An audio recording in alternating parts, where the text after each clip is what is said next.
Саламатсыздарма? Бүгін біз география пәніне арналған осындай онлайн платформамен жұмыс жасайтын боламыз. Ол үшін бізге labs.mapbox.com атты сайтқа кіреміз. Мінекей кірдік. Кірген кезде бірден осындай терезе шығады. Осы терезе арқылы ойынды бірден бастай берсек болады. Яғни бізге оң жақ бөлікте картадан әртүрлі карталар көрсетіп отырады, және сол жақ бөліктен тест түрінде бізге осы картаның нұсқалары көрсетіледі. Яғни қай нұсқа бойынша картаның атауы, мемлекеттің атауы сәйкес келеді, соны белгілейміз.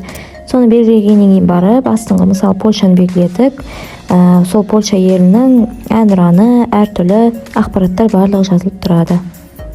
Мінекей осылайша келесі кезеңдерге өтіп, басқа да мемлекеттердің карталарын табуға болады.